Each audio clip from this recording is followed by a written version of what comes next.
right, guess what? Welcome to part 2 of the Troyism season 1 season finale. And I'll drink to that.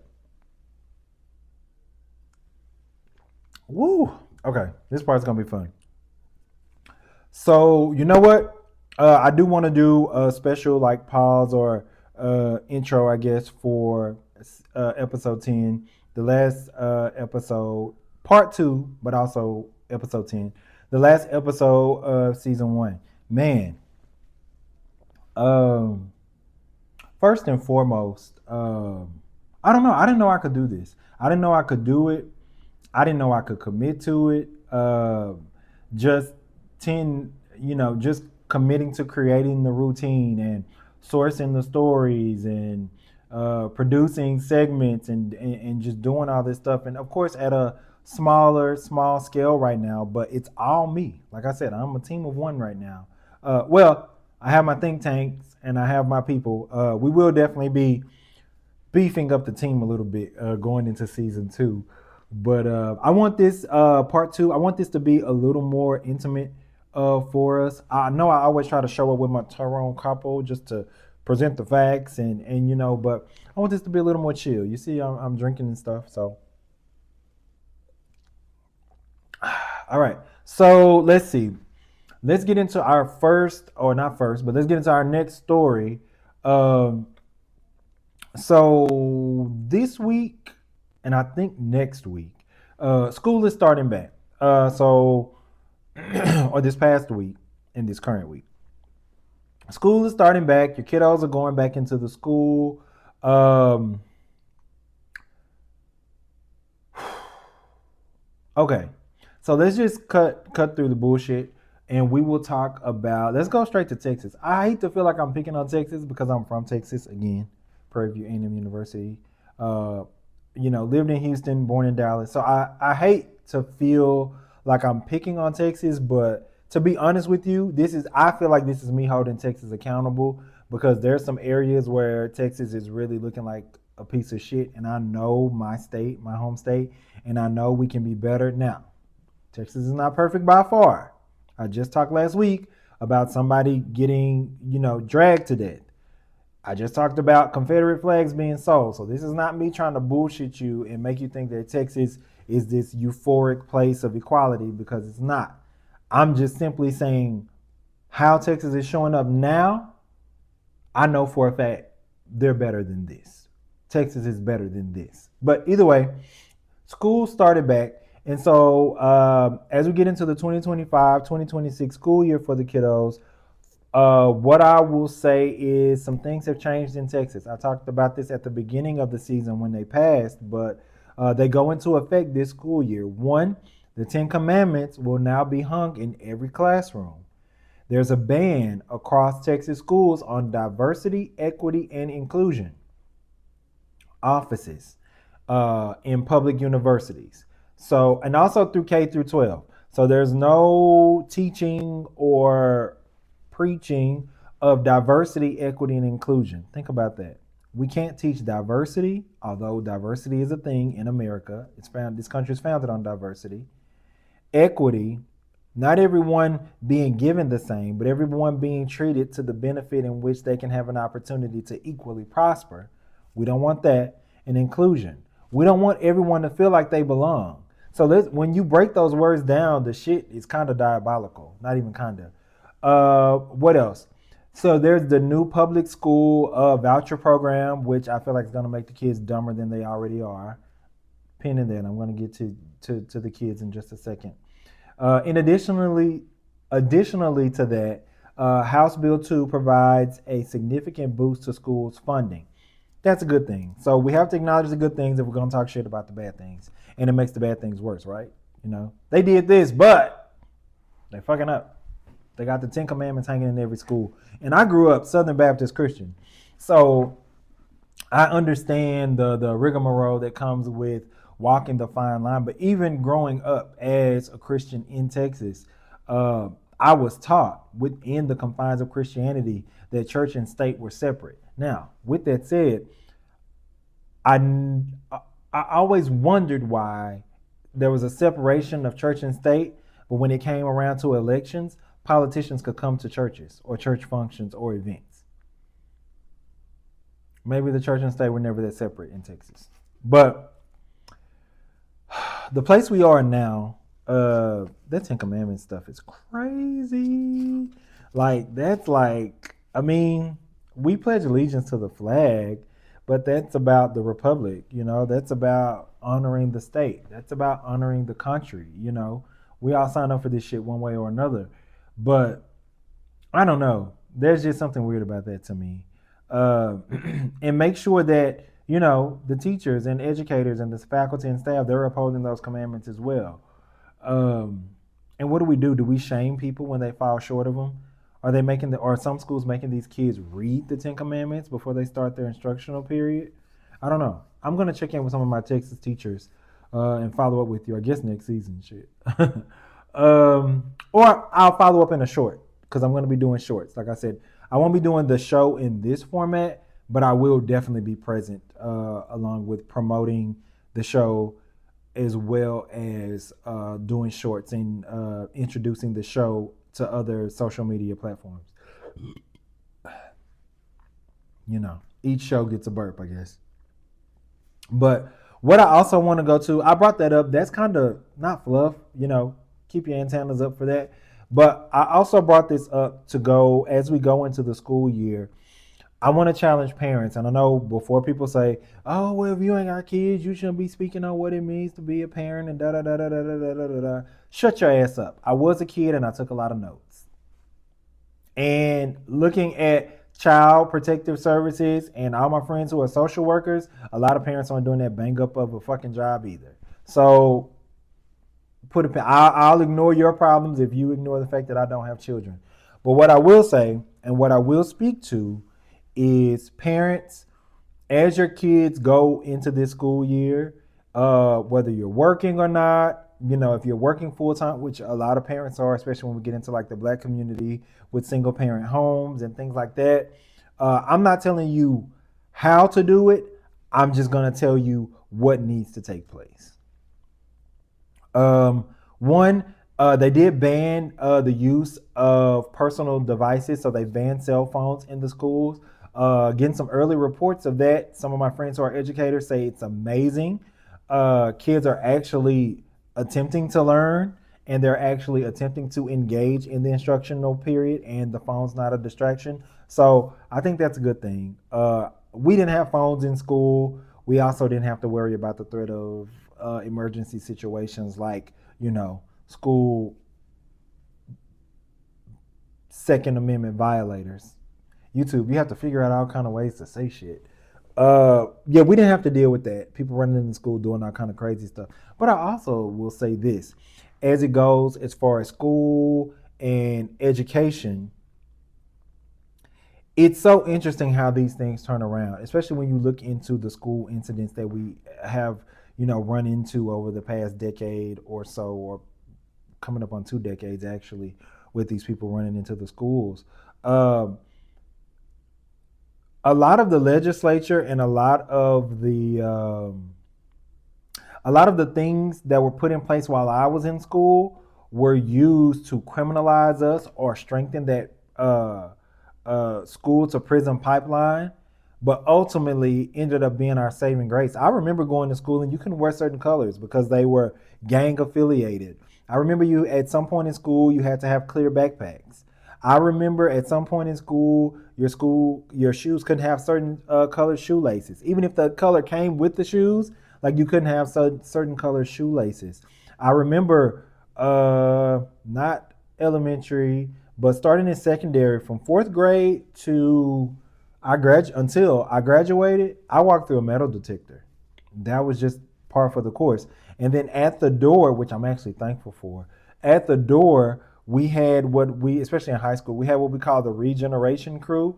And these were guys who, some of them, sold drugs, most of them, sold drugs in our communities years prior, got convicted, went to jail, and it was like an extension of repaying their debt to society. So at our doors of our high school and our middle school, we had like imagine like 5 trick daddies at the front of your school. Like, it wasn't intimidating to me because we knew them, and then a lot of them went to school with our parents and shit like that. So I knew the guys. You know, shout out to the hood dynasties. You know, the Whites. That was a family last name. The Crows. You know, like all those people. Shout out to them. But yeah, we weren't afraid of them, but we also knew not to play with them. And I knew that a stranger wouldn't come in off the street if you had 5 trick daddies at the door. You know. I know I keep using trick. I like trick daddy. But we had 5 trick daddies at the door. So you'd have to think 2 and 3 times if you thought you were gonna come in there and do some crazy shit. And then we also had metal detectors, so we didn't really have to worry about the threat of gun violence anyway. So it's crazy how all those systems were put in place to denigrate us. They were put in place to make us feel like we were literally on the pipeline to prison, but they actually protected us and they actually made us safe. And they actually put us in an environment and in a society where we didn't think about that. I didn't go to school thinking about somebody running in there doing anything to us.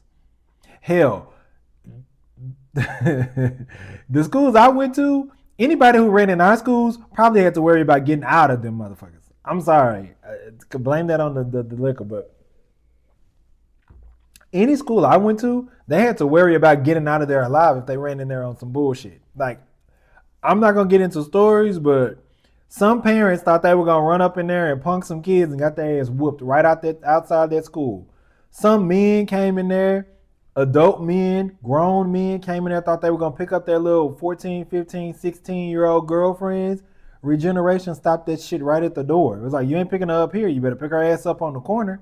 I'm not releasing a child to you knowing that you dating her or trying to. So all those systems were put in place, but and I guess they were meant to restrict or keep us in line, but they actually protected us. And I don't know if this is me making like a bullshit case for what's going on in the country, because that's not what I'm doing. But I am saying that the problems that they face in these rural schools is not one that we face with the inner city schools, just because we had to put those systems in place early on. And so they just kind of became a part of our program. Another thing in my back to school segment, because that's what we're going to call this, parents in general. You know, I always lace this with intention on talking to the black community because I love you to death, man. I love you. But what I will say is, parents, we have to figure out a way. If we have to find tutoring, if you need resources, reach out to me. You see, I live in rabbit holes. I will find what you need. I'm always sending resources to my family and friends in Texas that I come across still, just because it's aligned with the work I do now and then the work I did in Texas. So I'm kind of built to find resources. But parents, I'm pleading with you. We got to get these kids to reading. These kids are dumb as hell. Your kids are dumb. That's always my go-to for a parent, actually. That's when a parent like tries to snap at me for giving a damn about their kid, my retort is always, I don't want to hear shit from a parent whose kid can't read at or above their grade level. We got to nip this reading thing in the bud. Like, these kids are dumb. Now, set the backdrop. We're in America where everybody's generally dumb. So don't feel too bad. You don't have too far to go to be better than most, because the average American reads at about a 5th or 6th grade level. The smarter ones read at about an 8th grade level. Reading level is not literacy. When we talk about literacy and comprehension, that means being able to not only read, but understand what you read and apply it to your daily life. Oh, now we're talking about 3rd grade, 3rd, 4th grade. I read a study, and I don't remember who said it. Damn it. I should have cited it. But either way, it was legit. I try to stay away from the bullshit sources, but it said that the average American can't understand every printed sign that's in a Walmart. Every directive sign that tells you to do something or go here or don't touch this, any directive sign that you would see in a Walmart, which is pretty down there as far as signage, they said the average American can't understand them all or read them all. So we have a problem with literacy in this country. And I'm going to keep talking about it, and I'm going to make it. Now, this is the one area I show a lot of grace. You know I do. I talk about holding space for people all the time. This is the space where I will not. If your kids are dumb, and by dumb, I mean they cannot read, they cannot speak, barring they have an impediment or something that enables them to. But even then, there are resources available to get them up to where they could, to the best version of where they could be. If your kid can't read, I really don't want to hear from you as a parent. If your kid is dressed nice but can't read, I don't want to hear from you. If your kid knows all the rap songs and Cardi B songs, and can't read at or above their grade level, I don't want to hear. That's when we start talking about you failed as a parent. And just to eliminate excuses, I know about the single parent epidemic that has plagued the Black community for a very long time, even back to my childhood. I grew up in a single parent home, surrounded by a lot of family. I had a lot of family around me, but the household I grew up in was a single parent home for the most part, for most of my upbringing. There's something to be said about a parent who can't be as active because they're working to provide a living, but also be very aware that they have to be on top of it and be cognitive about what their child is doing and how they're excelling. So as a parent, if you can't be the one sitting down to read to them, although we have AI and all kinds of shit now, and they walk around with these phones in their hands all day, and then there is school, and after school, sorry, I feel like another burp. Is it a burp? And then they have like mentorships and programs like that that are available for them. There's no excuse why your child can't read. Hell, the phone. I'm sorry, it's like a burp attack. There's no reason why your child should not be able to read at or above their grade level. I mean, do we have to start handing out little tickets for pan pieces again for reading? I'll start buying pan pieces for kids if I have to. Reading is so important. It's beyond K through 12. Reading is very, very, very important. Your dumbass kids need to learn how to read. I don't care what, if you need resources, I am begging you almost. Come to me. I will help you find resources that are local, that will help you to ensure that your child knows how to not only read words, but understand what they read, repeat what they read, and teach others the knowledge that they've amassed from reading. Your kids should be reading books. You should be asking your kids, what books are y'all reading in school? You can get in your phone now. Google books that are a part of the curriculum for your child's reading level. Your children need to know how to read. If your child can't read, that's on you. That means you have ill prepared them to go out into the world, especially as they get older and closer to graduating. Your kids need to know how to read, parents. I'm not going to let up on this. And I'm telling you now, going into season 2, we're going to highlight a lot of areas and proficiencies as well as deficiencies if your kids aren't reading at or above their grade levels. I am not playing about this education shit. Like, not to tout, but I knew my great grandmother, rest in peace to Mama Leanna Robinson. She lived to be 102 years old. Before I went to school, well, she was a retired teacher too. But before I went to school and before her dementia took over, I knew my alphabets. I knew how to read. I knew my shapes. I knew my colors. Like, education was not a joke in my household. Education was not a joke in my school. Education was not a joke in my community. I mean, as you got older, shit falls off and then it gets, like lotto, But as a child, education, it was very important, especially in my household, but even in my immediate friend group and friend settings growing up. So parents, I know life is hard. I know you're trying to figure out how you're going to buy eggs and bacon with the same paycheck. I know that the tank is running on E. I know that you run out of money before you run out of month. I understand all of those things. But I'm telling you, the one drop in the bucket that you can make to invest in your child's future and to make sure that they don't have to worry about this or financial stability or unlocking the power within their mind to know when they deserve better and exactly what better looks like, not freedom, liberation, they have to know how to read. They have to know how to read. So I'm going to get off this soapbox right now. Of course, I am praying and sending my support and love to all of the parents, especially all of the children going into the into this school year, you are bright minds. There is nothing you can't achieve. There's nothing you can't accomplish. Put your mind to it and work. Results do not come within the first 5 minutes. Results do not come within the first 10 minutes. Results, it takes about 21 consecutive days to create a habit. So if you're looking for a litmus or a turnaround, give yourself 21 days for anything. So go into those schools, be alert, work hard. If something's not, I don't want to say clicking, but if you're finding difficulty grasping a concept or getting something, seek help. If it's from one of the kids who you know is smarter in the class, reach out to them. If there's tutoring services available, get those. Just go to your teacher and say, hey, I'm struggling with this. Is there a way is there something else I can do? Is there something?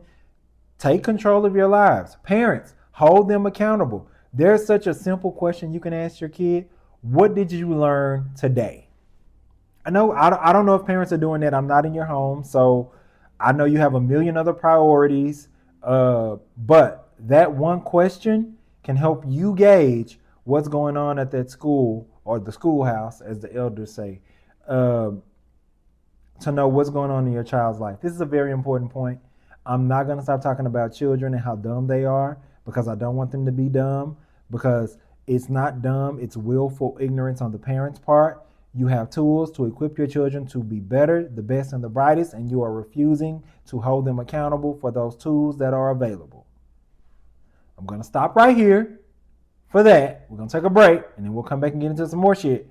But I'm not playing about this education stuff. But to all the kids, you are capable. You can do whatever you put your mind to.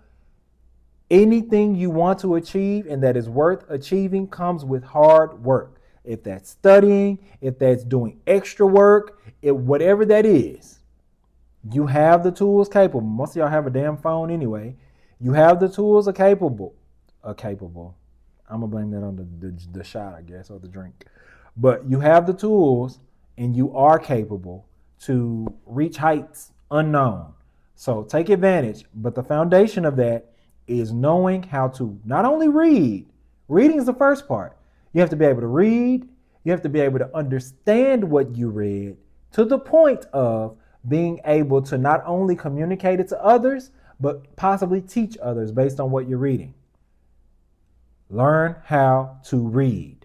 I'm not playing with y'all about that. And you're going to hear a lot about that when we come back in the fall. So let's take a break as we get deeper into part 2 of the Troyism season 1 season finale. So sit tight.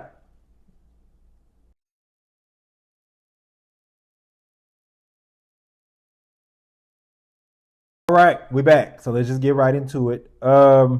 So in the first part, in part 1, I talked about, I gave you a little politics coming out of Washington, talking about the federalization, where something else is happening in Washington. If you don't know, well, kind of Washington and Washington adjacent. So earlier this week, President Trump met with Vladimir Putin, the president of Russia, in Alaska. I'm not going to unpack that. Met with him in Alaska, which at a certain point, Alaska is only 51 miles away from Russia at the Bering Strait.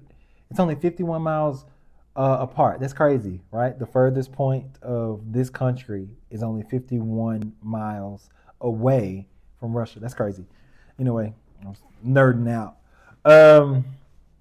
So yeah, President Trump met with Putin in an effort to cease this Russia-Ukraine war that has been going on, about 2 years now? Maybe more than 2 years? Let's see, how long has it been lasting? I kind of want to know. How long has Russia... Yep.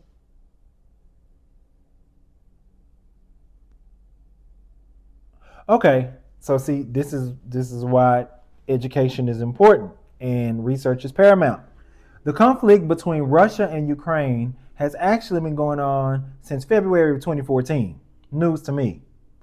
It was reignited February 24th into a full-scale war February 24th of 2022. So 3 years. So we're a little over 3 years. It felt like two, but either way, we're at 3 years in this thing. So Trump went to meet with Putin in Alaska to see what it would take to de-escalate and ultimately give us some form of a ceasefire or at least an exit strategy for peace. So he met with them. It was really embarrassing. So Putin walked out on a red carpet. Trump walked to greet him. He was happy. He was smiling. I mean, it was really weak. It was very beta. And I don't even talk about like the whole alpha versus beta, but it was very, very beta, especially for a man who's all of 5'7". But, you know. So he met with him. I think Putin is drawing the hard line on this thing, though. Putin's not going to bend unless it's on his terms. So Trump is effectively doing lip service. But anyway, fast forward to today, and Trump met with President Zelenskyy of Ukraine. But I don't know if Trump was surprised by this or not, but he also brought along NATO or members of other European nations, such as Macron from France. He brought some other people too, coalition of people from France to support an exit strategy for restabilizing the region as far as peace. So, if I'm being honest, though,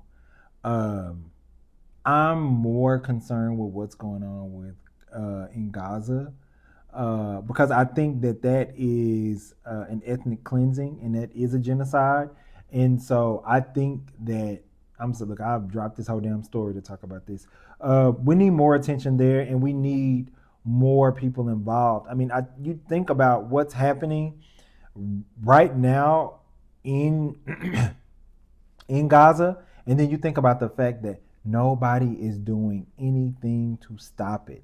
Like even if you were at like the gas station and you saw a guy getting his ass beat, like you would at least be like, all right, that's enough. Turn him loose. Turn him loose. You know, like that's human decency.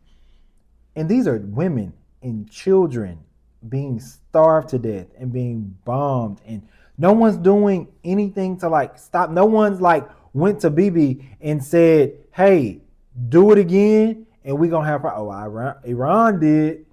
And Iran is waiting for you to get out of line again, Bibi, because they're not gonna go through Trump next time. They're gonna tap that ass. And I kinda can't wait. I cannot wait. I bet you won't try him.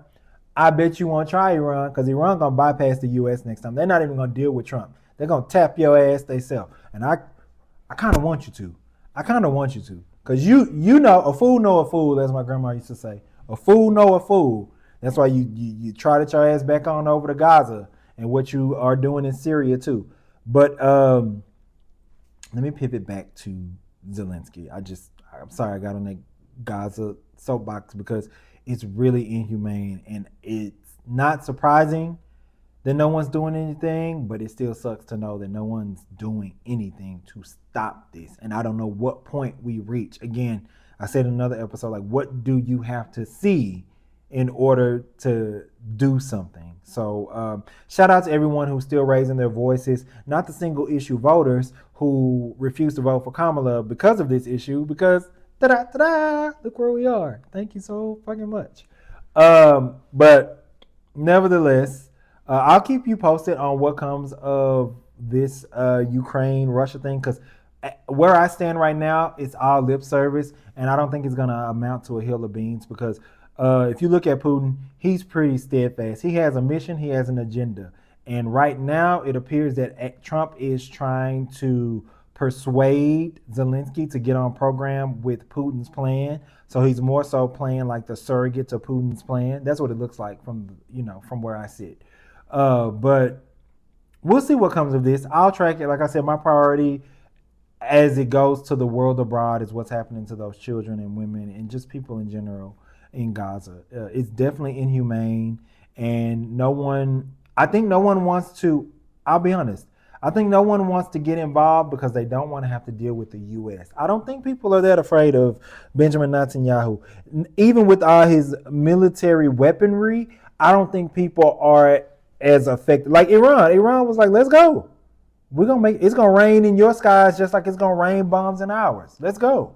And I think a lot of people have that sentiment. I just think that people are afraid of getting in the bad graces of the US. And we are tethered to Israel clearly. I mean, that's the one bipartisan thing that our politicians can agree on, which is very troubling. And I'll just put the pin in that right there. So, all in all, we'll see what comes of it. Let's take a break. I want to get into some more pop culture stuff because I don't really talk about it that much on this show. So I'm excited to talk about some pop culture stuff. So that was it for our political talk for this season. So I'll put a pin in it, and we'll be back.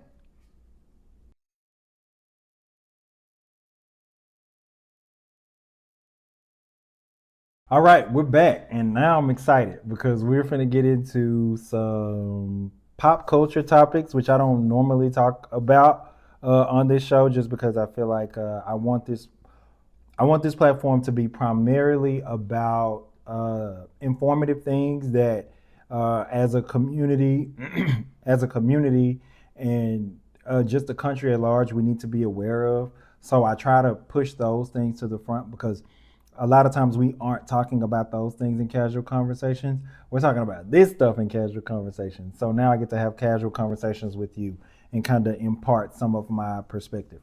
So, hold on, I need some water. Hold on.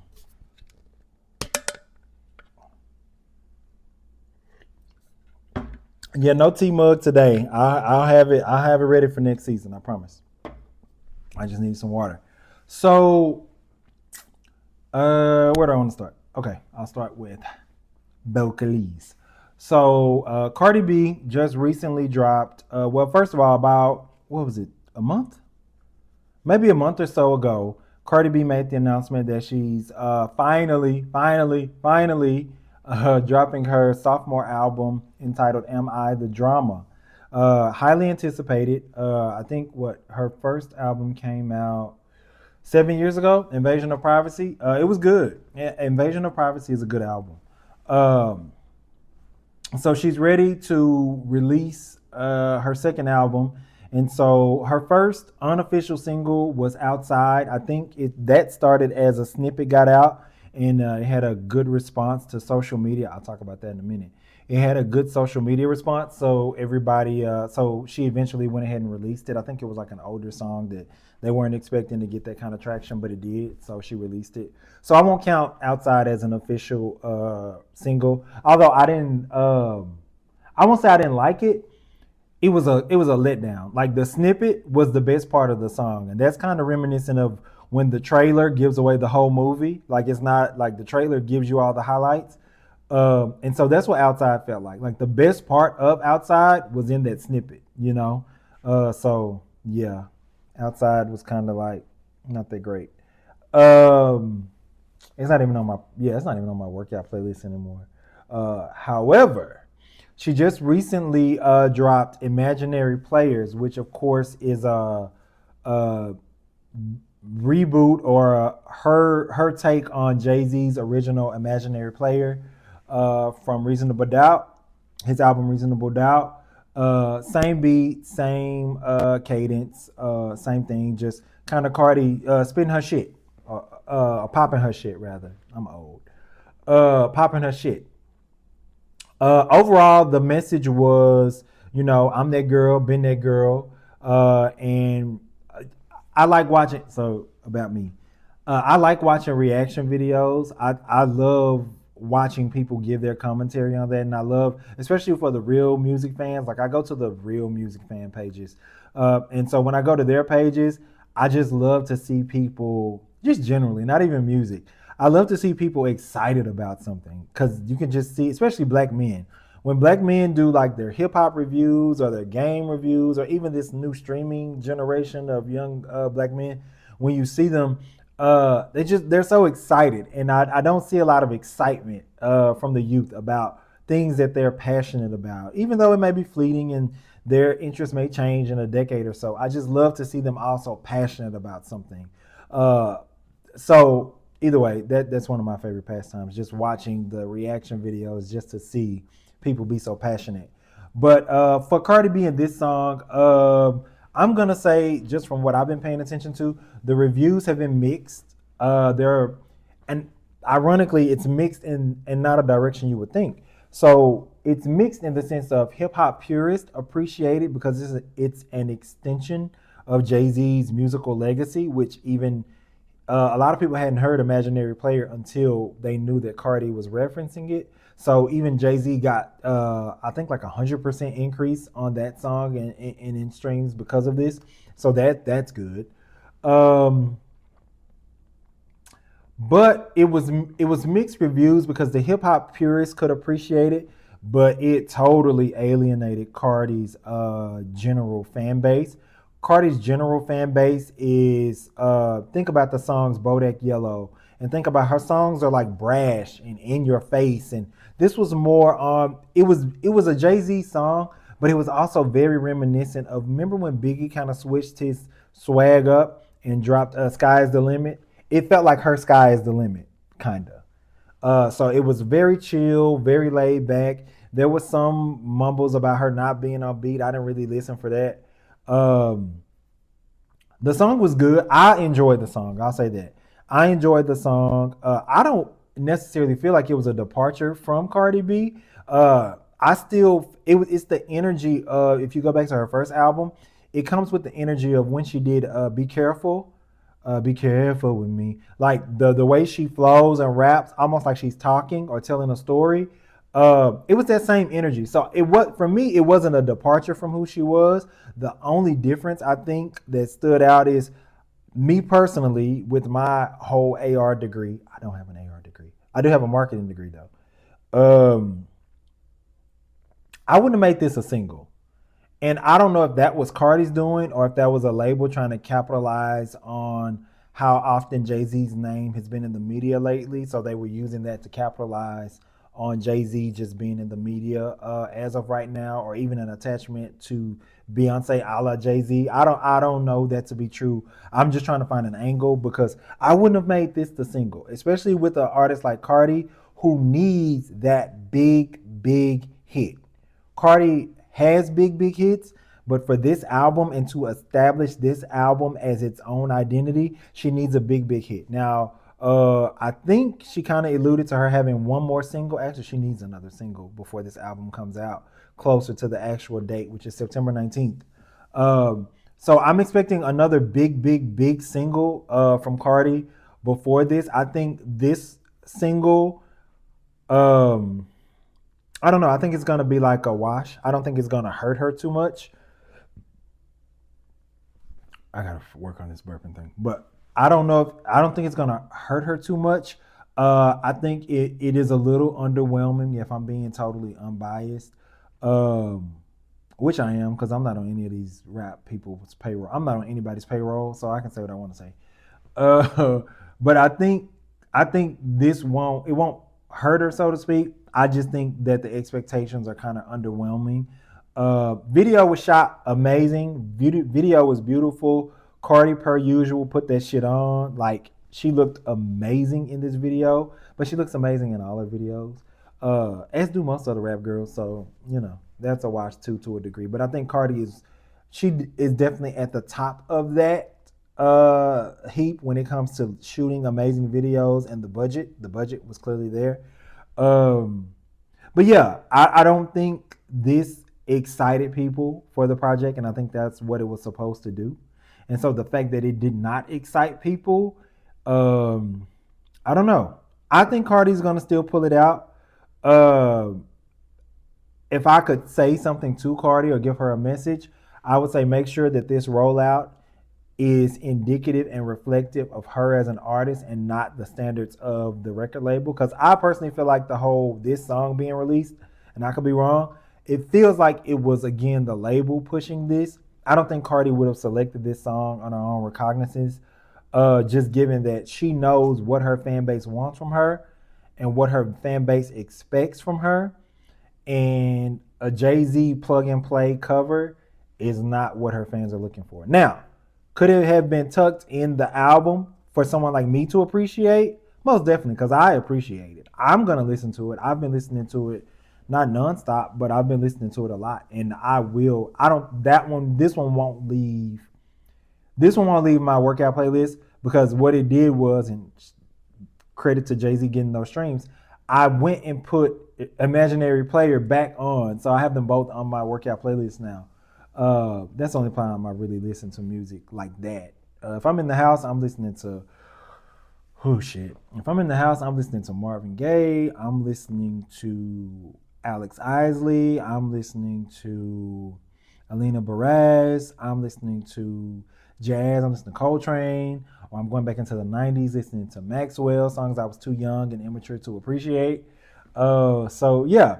But Cardi will pull it out. I will say this: don't rest on your laurels of sales. The album's gonna sell amazing already because you have WAP is on the album and Up and another one. Not Bungos, it's another. She has 3 songs that previously did really well on the album. So the numbers, and which is, I know people are critical of that, but I'm gonna say that's good. I'm glad that that's on there so that we don't have to worry about numbers anymore. It's gonna perform well. So now let's roll it out artistically. Let's roll it out as a hip hop artist. Let's roll it out as someone who gives a damn about music. Numbers are taken care of. The numbers are done. The numbers are where they need to be. Now let's roll out a project that you can be proud of. And I'll be honest, hip hop needs it right now. Hip hop is struggling, which will take me into my next story.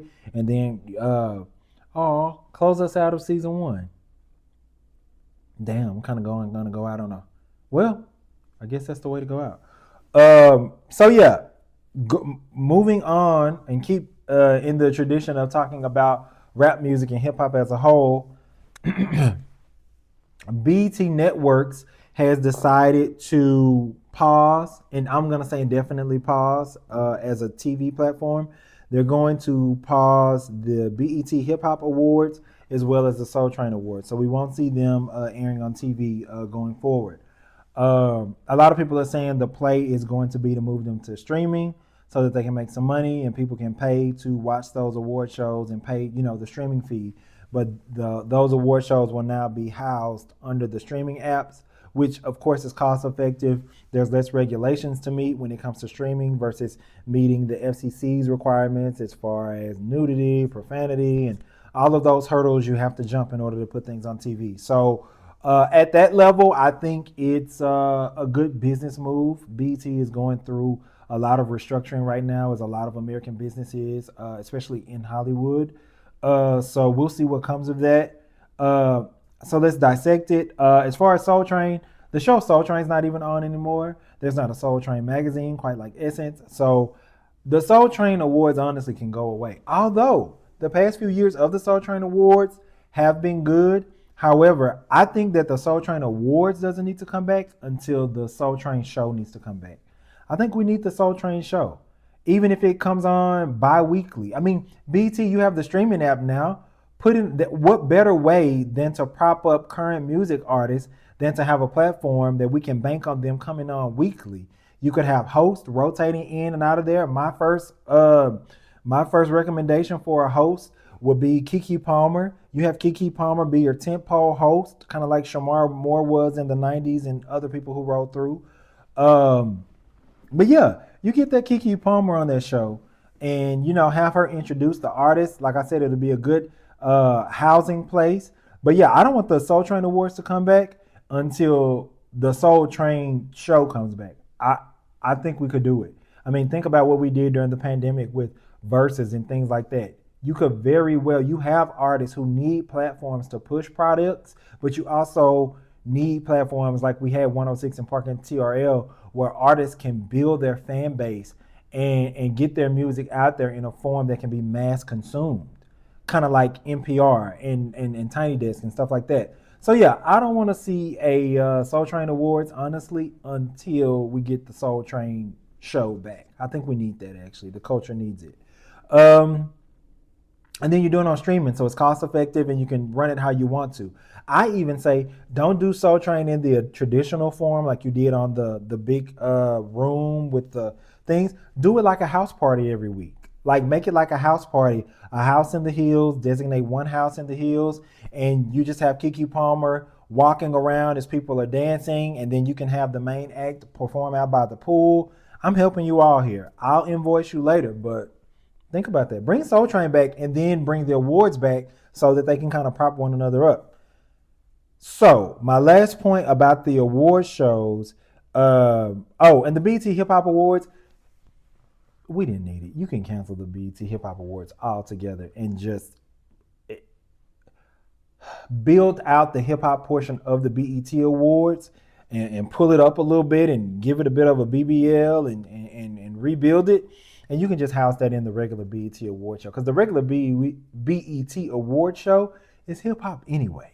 I mean, y'all, when was the last time y'all had a Yolanda Adams at the BET Awards? Hell, last time I saw Bobby Jones at the BET Awards, Sexy Red was twerking and shaking ass on him. Or shaking ass right by him. So, no shade to Sexy Red. I love Sexy Red. But she was shaking ass by the Bobby Jones gospel. And he was looking like, did I die and go to hell and didn't realize it? Because he was like shocked. So yeah, just put that hip hop shit all in there with the BET Awards and you'll be fine. Now, here comes my plea. Here comes where I beg. BET, you need to bring back the BET honors.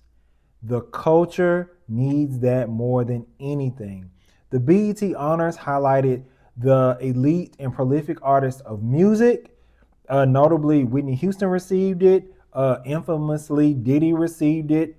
But then you also had people in other industries like oil and gas, like people who were doing activism work, like Beverly Bond, even with Black Girls Rock. Bring that back. Like, bring those wholesome award shows and ceremonies back that honored things outside of just the hip hop fast paced culture, because that shit expires. That shit goes away fast, you know. But when you have the BET honors where you hold these people, did Oprah Winfrey get a BET honors?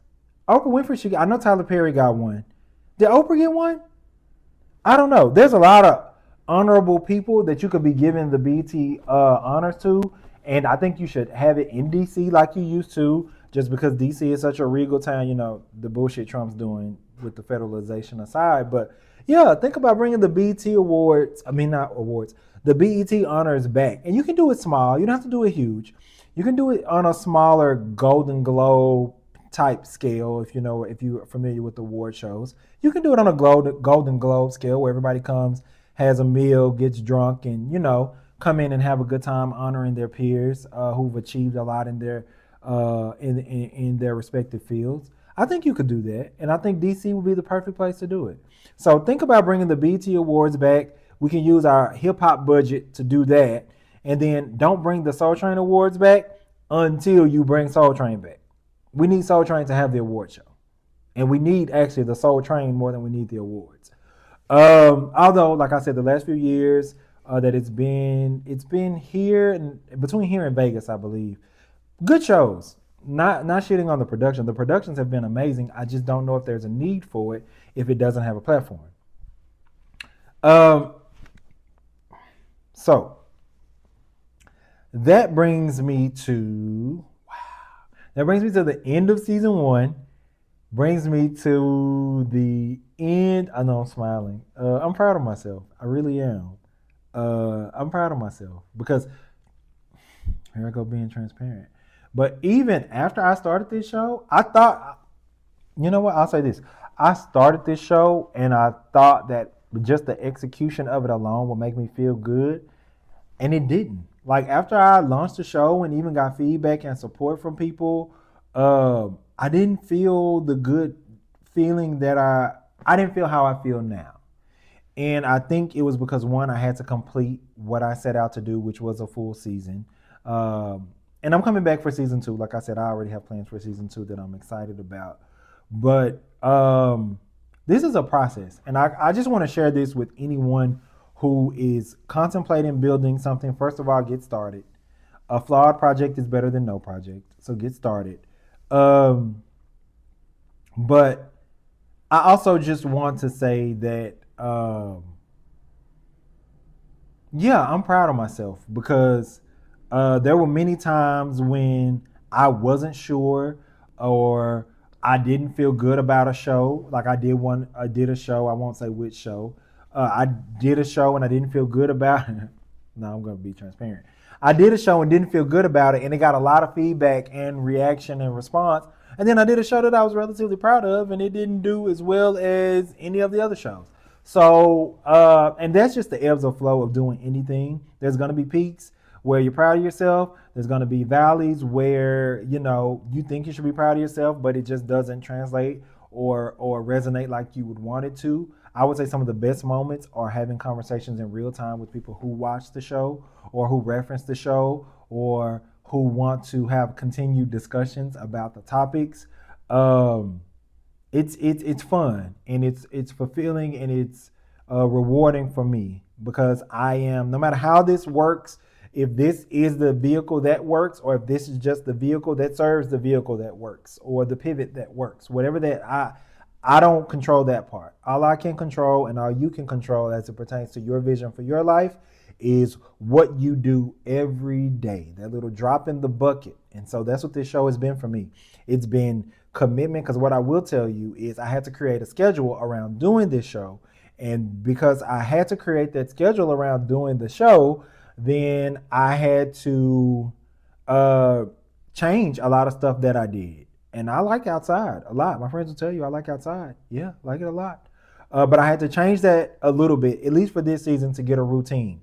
And what I found is as I got a routine around producing and doing this show and getting it to you, I had to create routines in other areas of my life to support this routine. And so now I have routines in other areas of my life to where I had kind of got lazy and kind of fallen by the wayside or whatever. So if anything, committing to something creates commitments in other areas of your life. That's the one thing that I'll say is true about anything. How you do anything is how you do everything. So if you're lazy and lackadaisical in your life, even if you think you're productive in other areas, those habits are spilling into that and you just can't see them yet, which is actually a little dangerous. So what I will say in the interim between now and the next season, although again, I will be doing clips and integrating into other social media platforms. So you're not getting rid of me. It's just this platform, as far as this show, I'll be breaking until the fall. Don't worry, it won't be that deep into the fall. It'll probably even be before fall, official fall. I'll just call it fall. What I do want to leave everyone with, because I do talk a lot of politics on this show, we're at a time right now, and with me not talking to you every week, I feel like I have to lump it all in. There's a mission. There's a mission afoot, and it is well engaged as far as the plans, and you can call it Project 2025, you can call it Trump, you can call it the GOP, you can call it racism, you can call it Christian nationalism, you can call it MAGA, you can call it whatever you want to call it, but we all have to acknowledge there's a plan and a plot that is being set up and it is being rolled out to take your rights, to restrict your rights. Rights that people have long fought for and have since died and are probably doing some type of a rotisserie chicken spin in their graves because they're watching the dismantling of democracy as we know it. And I know that sounds like a fear-mongering, but you can just look around, you can read the news. Hell, you can rewatch this season and just talk about and look at how many different areas of politics and legislature that I've talked about. Remember, when I started this show, we were talking about Iran. So be vigilant, pay attention, use your voice where you don't have an option. There are loud people against this movement. There are loud people for this movement that's going on at the federal level. And then there's those who are silent. If you are silent, you are aligning with those who are for everything that's happening. This is not, you can't afford to be silent. It's very expensive right now.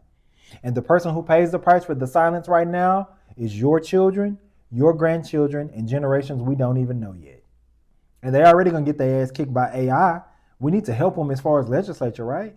We need to help them as far as equal rights, right? They're already going to get their ass kicked by AI. Don't worry.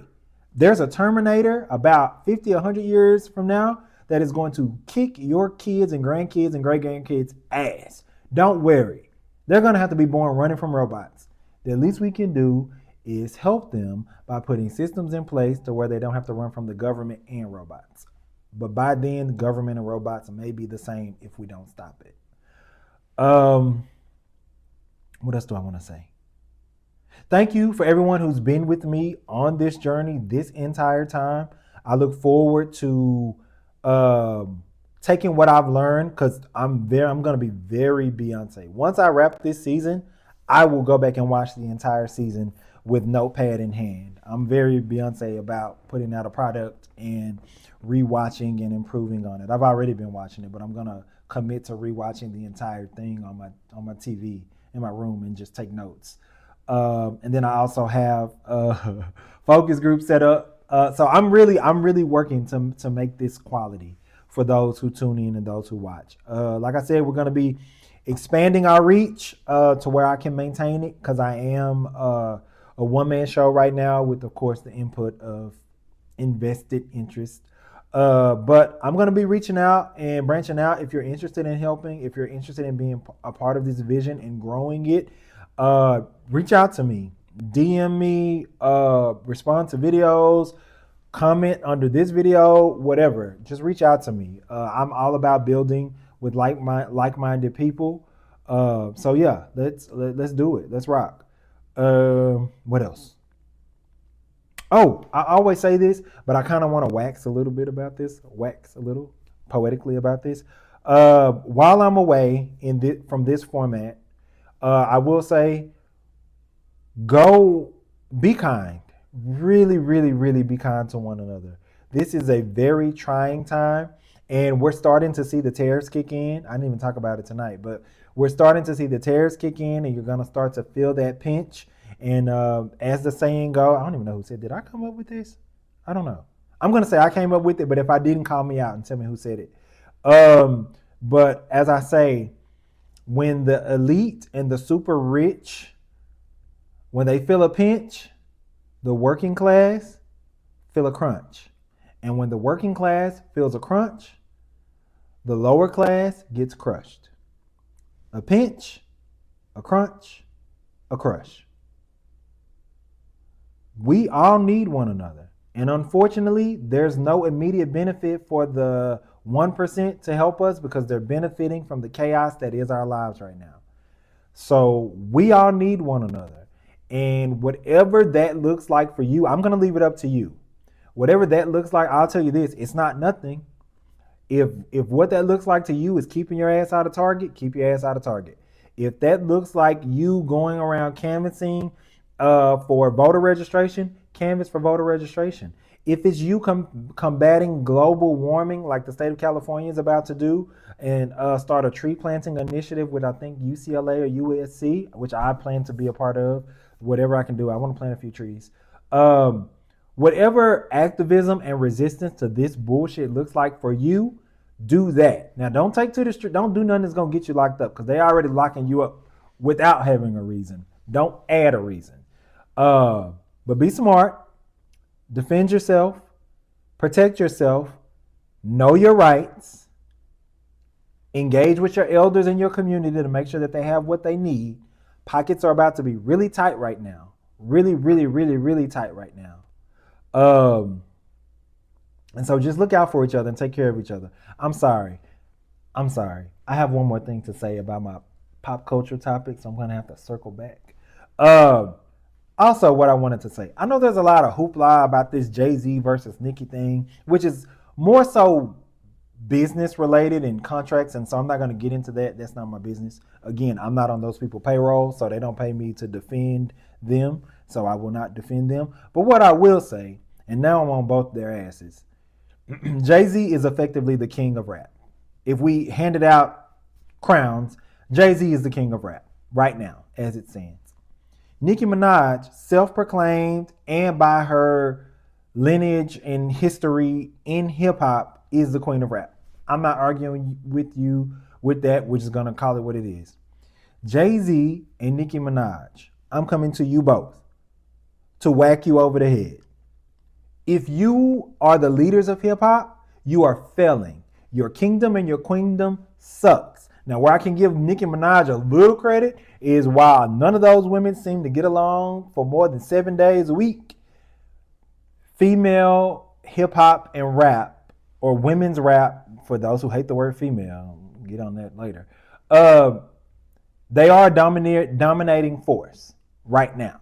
So they do have a presence that female rap hasn't had since the 90s, if we're being honest, whether they get along or not. But as far as rap in general and hip hop in general, I'm not saying the talent's not there. The talent is there.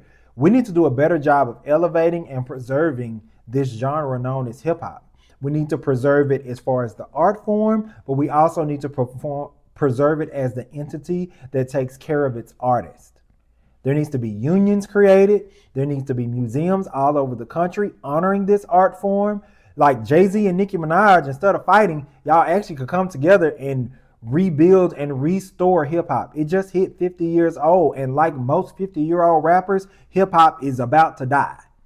Not killing off rappers, but we know that the male rapper gets to about 50-ish and then he runs into health problems or other, things that take them out. So my challenge, and I'll wrap up on this actually, JayZ and Nicki Minaj, while you are both extreme capitalists and breaking out into other areas to solidify your personal legacies, I think as the self-professed queen and the irrefutable king of hip hop, even if you can't come together and do it because of all the other shit going on, again, not my business, you can independently do what you need to do to fortify the legacy of hip hop if you are the kings and queens. So you have work to do because hip hop is trash right now. So much so that you lost an award show on the Black Network. So JayZ and Nicki Minaj, I think you both need to figure it out. But hip hop as it stands, for you to be the king and the queen, is trash. So yeah, that's what I have on that. All in all, thank you all for being here. I love you, and I don't say love you a lot. I don't tell you I love you unless I love you. But I love you all, and I love you for sharing this journey with me. Yeah, man, I'm proud of myself right now. So when I officially wrap this season as far as editing and getting it out to you guys, yeah, I'm probably gonna go somewhere and have a celebratory drink or something, or probably just like a game night with my friends, kick a little ass in Uno. But yeah, but well, I don't even want to leave. That's what the problem is. But I will see you all top of season 2 in this format. But you will see me on shorts and clips. You're not getting rid of me. I'll give you quick little 1-2s, and I also feel an obligation to keep you informed of all the chaos that's going on. So until next time, be kind, take care of each other, and I will see you in season 2. Bye.